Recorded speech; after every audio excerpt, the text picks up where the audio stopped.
الحمد للہ رب العالمین والعاقبۃ للمتقین والصلاۃ والسلام علی سید الانبیاء والمرسلین اما بعد فاعوذ باللہ من الشیطان الرجیم بسم اللہ الرحمن الرحیم۔ تمام دیکھنے اور سننے والوں کی خدمت میں السلام علیکم ورحمۃ اللہ وبرکاتہ۔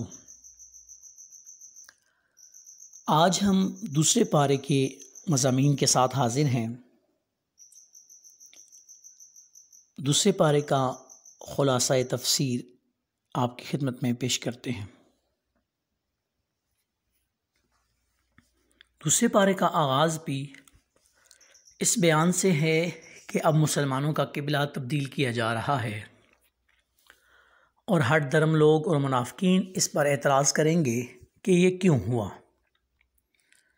دراصل رسول اللہ صلی اللہ علیہ وآلہ وسلم کے مدنی دور کی ابتدا میں 16-17 ماہ تک بیت المقدس کی جانب رخ کر کے نمازیں پڑھی گئیں۔ پھر ایک دن ظہر کی نماز کے دوران رسول اللہ صلی اللہ علیہ وآلہ وسلم کی خواہش پر اللہ تعالیٰ نے بیت المقدس کی بجائے بیت اللہ کو قبلہ نماز بنانے کا حکم نازل فرمایا، اور اس تحویل کعبہ کی حکمت بھی اللہ تعالیٰ نے خود بیان فرمائی۔ اور اے رسول صلی اللہ علیہ وآلہ وسلم، جس قبلہ پر آپ پہلے تھے ہم نے اس کو قبلہ اس لیے بنایا تھا تاکہ ہم ظاہر کر دیں کہ کون غیر مشروط طور پر رسول کی پیروی کرتا ہے، اور اس کو اس سے ممتاز کر دیں جو اپنی ایڑیوں پر کفر کی جانب پلٹ جاتا ہے۔ یہ بھی فرمایا، بے شک ہم نے بارہا وحی کے انتظار میں آپ کو آسمان کی طرف رخ پلٹتے ہوئے دیکھا ہے، سو ہم آپ کو ضرور بالضرور اسی قبلہ کی جانب پھیر دیں گے جو آپ کو پسند ہے۔ پس آپ اپنا رخ مسجد حرام کی جانب پھیر لیں۔ آگے چل کر پھر فرمایا کہ مسلمان جہاں کہیں بھی ہو اسے نماز کے وقت اپنا رخ مسجد حرام کی جانب پھیر دینا چاہیے، اور اس پر اہل کتاب سے کوئی سودے بازی یا مفاہمت نہیں ہو سکتی۔ یہ بھی بتایا کہ تورات اور انجیل میں رسول اللہ صلی اللہ علیہ وآلہ وسلم کی جو روشن نشانیاں بتائی گئی ہیں، ان کی روشنی میں اہل کتاب رسول اللہ صلی اللہ علیہ وآلہ وسلم کو اسی طرح پہچانتے ہیں جس طرح اپنے بیٹوں کو پہچانتے ہیں، لیکن ان کے انکار کا سبب صرف حق کو چھپانا ہے۔ اس صورت میں رسول اللہ صلی اللہ علیہ وآلہ وسلم کی بعثت اور منصب نبوت کے فرائض کو ایک بار پھر بیان کیا گیا، یعنی تلاوت آیات الہی، تزکیہ باطن اور تعلیم کتاب و حکمت۔ آیت نمبر 153 تا 55 میں ہر مصیبت کے وقت صبر اور نماز کو اللہ تعالیٰ کی نصرت کا وسیلہ بنانے کی تعلیم دی گئی ہے، اور رائے حق میں پیش آنے والی آزمائشوں کا ذکر ہے جو دشمن کے خوف، بھوک، جان و مال اور اولاد کے تلف ہونے کی صورت میں بھی ہو سکتی ہے۔ ان مشکلات میں ثابت قدمی پر اہل صبر کو بشارتیں دی گئی ہیں، اور اللہ کی راہ میں درجہ شہادت پانے والوں کے لیے بھی ابدی زندگی کی بشارت دی گئی ہے۔ آیت نمبر 159 تا 62 میں بتایا گیا ہے کہ جو لوگ دین حق کی حقانیت کے روشن دلائل اور پیغام ہدایت کو چھپاتے ہیں، ان پر اللہ تعالیٰ، اس کے فرشتوں اور سب لوگوں کی لعنت اور دائمی عذاب کی وعید ہے، مگر جو توبہ کر لے اور اپنی اصلاح کر لے اور اس پیغام ہدایت کو کھول کر بیان کرے، ان کے لیے توبہ کی قبولیت کا دروازہ کھلا ہے۔ ہاں، جس کا خاتمہ بالکفر ہو ان پر ہمیشہ کے لیے اللہ کی، اس کے فرشتوں کی اور تمام لوگوں کی لعنت ہے۔ ان کے عذاب میں نہ تخفیف ہوگی اور نہ ان کو مہلت دی جائے گی۔ آیت نمبر 164 تا 67 میں اللہ تعالیٰ کی توحید اور اس کی قدرت کی نشانیوں کا ذکر ہے، یعنی زمین و آسمان کی پیدائش، گردش لیل و نہار کا نظام، سمندروں میں انسانی فائدے کے لیے کشتیوں اور جہازوں کا رواں دواں رہنا، بارش کے قدرتی نظام کے ذریعے خشک و بنجر زمین کا دوبارہ زرخیز اور آباد ہونا، ہواؤں کا چلنا، آسمان اور زمین کے درمیان بادلوں کا معلق رہنا وغیرہ۔ یہ بھی بتایا کہ مشرکوں کو جتنی اپنے باطل معبودوں سے محبت ہے، اہل ایمان کو اس سے بہت زیادہ اللہ سے محبت ہے۔ یہ بھی بیان ہوا کہ اس دنیا میں لوگ اپنے جن قائدین کی پیروی میں گمراہی کو اختیار کیے ہوئے ہیں، قیامت کے دن یہ لیڈر اللہ کے عذاب کو دیکھ کر اپنے پیروکاروں سے برات ظاہر کریں گے۔ آیت نمبر 172 تا 173 میں حکم ہوا کہ اللہ تعالیٰ کی عطا کردہ پاک نعمتوں کو کھاؤ اور اس کا شکر ادا کرو۔ پھر 4 قطعی حرام چیزوں کا بیان ہوا جو یہ ہیں: مردار، اس سے وہ حلال جانور مراد ہے جو طبعی موت مر گیا ہو، ذبح کے وقت بہنے والا خون، خنزیر کا گوشت اور وہ حلال جانور جس پر ذبح کرتے وقت غیر اللہ کا نام لیا گیا ہو، صرف حالت اضطرار میں محض بقائے حیات کے لیے بقدر ضرورت اس کے استعمال کو مباح قرار دیا گیا۔ آیت نمبر 174 میں اللہ تعالیٰ کی کتاب کے احکام کو چھپانے اور اس پر دنیاوی مال لینے کو پیٹ میں آگ بھرنے اور اللہ سے کلام کے شرف سے محرومی اور ناپاکی کا سبب بتایا گیا۔ آیت نمبر 177 میں بتایا کہ اصلی نیکی صرف عبادت کے وقت مشرق و مغرب کی جانب رخ کرنے کا نام نہیں ہے، بلکہ کامل نیکی ایک جامع پیکج کا نام ہے،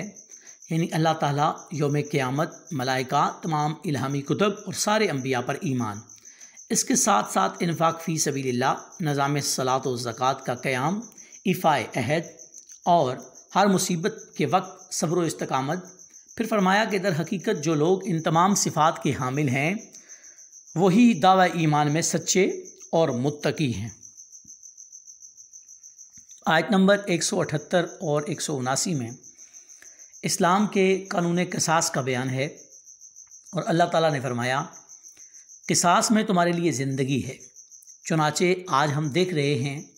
کہ جس معاشرے میں قانون قصاص عملاً نافذ نہیں ہے، وہاں آئے دن بے قصور انسانوں کی جان، مال اور آبرو کی حرمت پامال ہو رہی ہے۔ آیت نمبر 183 تا 85 میں رمضان میں نزول قرآن اور رمضان کے روزوں کی فرضیت کا بیان ہے، اور بیماری یا سفر کی حالت میں عارضی طور پر روزوں کے چھوڑنے کی رخصت دی گئی ہے، جن کی بعد میں قضا ہوگی۔ اور اس امر کا بیان بھی ہے کہ جو شخص انتہائی ضعیف العمری یا شدید بیماری کی وجہ سے روزہ رکھنے کی طاقت نہ رکھے تو اسے فی روزہ ایک مسکین کا 2 وقت کا کھانا بطور فدیہ دینا ہوگا۔ رمضان کی راتوں میں غروب آفتاب سے صبح صادق تک روزے کی پابندیوں کے استثناء کا بیان ہے، اور اعتکاف کی جانب بھی اجمالی اشارہ ہے۔ اس امر کا بھی بیان ہے کہ قمری نظام کا ایک فائدہ روزے اور حج کی عبادت کا تعین ہے۔ آیت نمبر 194 میں 4 مہینوں کی حرمت کا بیان ہے۔ آیت نمبر 195 میں انفاق فی سبیل اللہ کا ذکر ہے۔ اس کے بعد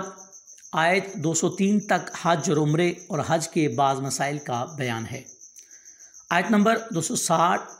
اور 208 میں بتایا گیا کہ حقیقت ایمان اللہ تعالیٰ کے ساتھ اپنی جان کا سودا ہے، اور اسلام بعض چیزوں کو قبول کرنے اور بعض کو رد کرنے کا نام نہیں، بلکہ اسلام کی حقیقت یہ ہے کہ اللہ تعالیٰ اور اس کے رسول صلی اللہ علیہ وآلہ وسلم کے تمام احکام، اوامر اور نواہی کو من و عن قبول کیا جائے۔ یہ نہیں ہو سکتا کہ بعض باتیں آپ کو پسند ہوں تو انہیں قبول کر لیں، اور جو باتیں آپ کو پسند نہ ہوں تو انہیں رد کر دیں، یعنی اسلام پک اینڈ چوز کا نام نہیں ہے۔ آیت نمبر 213 میں بتایا گیا کہ تمام لوگ اصل کے اعتبار سے ایک تھے، پھر اللہ تعالیٰ نے نظام رسالت قائم فرمایا، ہر دور کے لوگوں کے لیے کتاب ہدایت نازل کی، اس کے بعد انسانیت دو گروہوں میں بٹ گئی، ایک اہل حق یعنی انبیاء کے پیروکار اور دوسرے اہل باطل یعنی خواہشات نفس اور شیطان کے پیروکار۔ آیت نمبر 214 میں بتایا گیا کہ جنت کا حقدار بننے کے لیے محض دعوی ایمان کافی نہیں ہے، بلکہ اس کے لیے راہ حق میں مشکلات کا استقامت کے ساتھ مقابلہ کرنا ہے، جیسا کہ انبیاء کرام اور ان کے سچے پیروکاروں کی روشن مثالیں ہمارے سامنے موجود ہیں۔ آیت نمبر 215 میں انفاق فی سبیل اللہ کے مصارف کا بیان ہے، اور اگر آیت نمبر 219 کو اس سے ملا کر سمجھا جائے تو اس امر کا بیان ہے کہ جو مال تمہاری ضرورت سے زیادہ ہو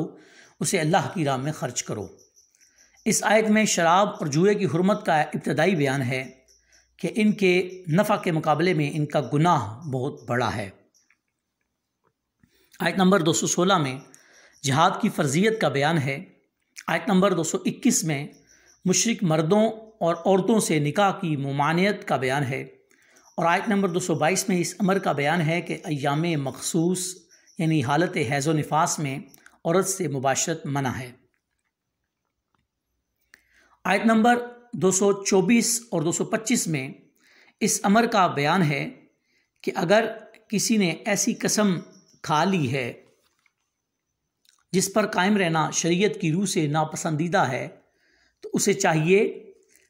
کہ اسے توڑ دے اور کفارہ ادا کرے۔ چنانچہ فرمایا، اور تم نیکی، تقوی اور لوگوں کی خیرخواہی سے بچنے کے لیے اللہ کے نام کی قسمیں کھانے کو بہانہ نہ بناؤ، اور فرمایا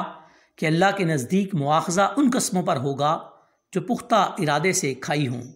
یعنی غیر ارادی قسموں پر مواخذہ نہیں ہے۔ آیت نمبر 226 میں اور 227 میں ایلا کا بیان ہے۔ ایلا یہ ہے کہ کوئی شخص اپنی بیوی کو یہ کہے کہ اللہ کی قسم میں 4 ماہ تک یا ہمیشہ کے لیے تمہارے ساتھ ازدواجی تعلق قائم نہیں کروں گا۔ اگر 4 ماہ کے اندر قسم کا کفارہ ادا کر کے قسم توڑ دے تو نکاح قائم رہے گا، ورنہ ایک طلاق بائن واقع ہو جائے گی۔ آیت نمبر 228 میں یہ بتایا گیا کہ متعلقہ عورت کی عدت ایام مخصوص کے 3 دورانیوں کی تکمیل ہے۔ آیت نمبر 229 میں یہ حکم ہوا کہ 2 صریح طلاقیں خواہ الگ الگ دی جائیں یا ایک ساتھ دینے کے بعد بھی شوہر کو یک طرفہ طور پر رجوع کا حق حاصل ہے، اور اگر تیسری طلاق دے دی تو بیوی اس پر حرام ہو جائے گی، یعنی اب براہ راست یا عقد ثانی کے ذریعے رجوع کی گنجائش نہیں ہے، سوائے اس کے کہ وہ عورت عدت گزرنے کے بعد اپنی مرضی سے کسی اور شخص سے نکاح کرے اور وہ شخص اپنی مرضی سے اسے طلاق دے، تو اس صورت میں وہ سابق شوہر سے نکاح کر سکتی ہے۔ اس میں خلا کا بھی بیان ہے کہ اگر زوجین کو یہ خدشہ ہو کہ اللہ کی حدود میں رہتے ہوئے ان کے لیے ازدواجی تعلق قائم رکھنا نہایت دشوار ہے اور عورت آزادی چاہتی ہے، تو وہ اپنے مہر سے دستبردار ہو کر یا مالی بدل کے ذریعے شوہر کی رضامندی سے خلا لے سکتی ہے، اور خلا ایک طلاق بائن کے حکم میں ہے۔ آیت نمبر 231 اور 232 میں یہ بیان ہوا ہے کہ عورت کو طلاق رجعی دینے کے بعد اگر خوش دلی سے اور حسن سلوک کے ساتھ اپنے نکاح میں رکھنے کا ارادہ ہو تو عدت ختم ہونے سے پہلے رجوع کر لو، اور اگر اسے حسن سلوک کے ساتھ نکاح میں رکھنے کا ارادہ نہ ہو تو محض ضرر پہنچانے اور اذیت دینے کے لیے اس سے رجوع نہ کرو۔ اللہ تعالیٰ نے فرمایا، اور جس نے ایسا کیا تو بے شک اس نے اپنی جان پر ظلم کیا، تو اللہ کی آیتوں کو مذاق نہ بناؤ، یہ اذیت رساں شوہروں کے لیے اللہ کی طرف سے وعید ہے۔ آیت نمبر 233 میں اس امر کا بیان ہے کہ رضاعت کی کامل مدت 2 سال ہے۔ اگر 2 سال سے کم مدت میں ماں کا دودھ چھڑوانے سے بچے کی زندگی کو کوئی خطرہ نہ ہو یا دوسری غذاؤں سے اس کی ضرورت پوری ہو سکتی ہو تو اس مدت کی تکمیل اس صورت میں مستحب ہے۔ اگر خدا نخواستہ شیرخوار بچے کی ماں کو طلاق ہو جائے تو دودھ پلانا پھر بھی ماں کی ذمہ داری ہے، اور دستور کے مطابق اس کے ضروری اخراجات بچے کے باپ کے ذمے ہوں گے۔ یہ بھی حکم ہوا ہے کہ بچے کی وجہ سے نہ ماں بچے کے باپ کے لیے باعث ضرر بنے اور نہ ہی بچے کا باپ اس کی ماں کے لیے ضرر رساں بنے۔ آیت نمبر 235 میں فرمایا کہ شوہر کی وفات کی صورت میں بیوہ خواہ صرف نکاح ہوا ہو، رخصتی نہ ہوئی ہو یا آپس میں ازدواجی تعلق قائم نہ ہوئے ہوں کہ عدت 4 ماہ اور 10 دن ہے۔ عدت گزرنے کے بعد بیوہ اپنے مستقبل کا فیصلہ کرنے کے لیے آزاد ہے۔ عدت کے زمانے میں عورت کو سرحد کے ساتھ نکاح کا پیغام دینا حرام ہے اور ایام عدت میں اس کے ساتھ نکاح بھی حرام ہے۔ البتہ اشارات و کنایات میں ارادہ نکاح کا اظہار کیا جا سکتا ہے۔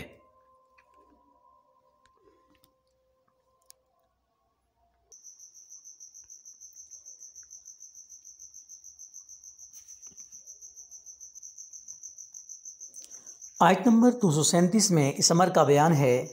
اگر کسی شخص کا کسی عورت سے نکاح ہو گیا ہو مگر رخصتی عمل میں نہ آئی ہو تو ایسی خلوت بھی نہ ہوئی ہو جس میں ازدواجی تعلق میں کوئی مانع نہ ہو، تو ایسی عورت کو طلاق دینے کی صورت میں مقررہ مہر کا نصف ادا کرنا ہوگا اور اس پر عدت بھی عائد نہیں ہوگی۔ آیت نمبر 238 اور 39 میں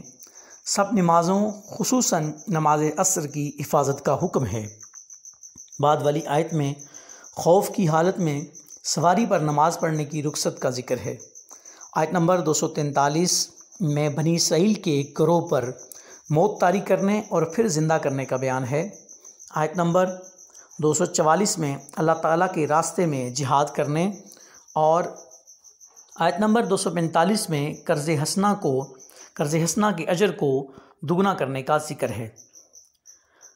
دوسرے پارے کے آخر میں بنی اسرائیل کے مطالبے پر طالوت کو بادشاہت عطا کیے جانے کا ذکر ہے۔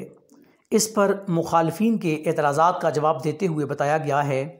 کہ ان کی اہلیت کا مدار جسمانی قوت اور علم ہے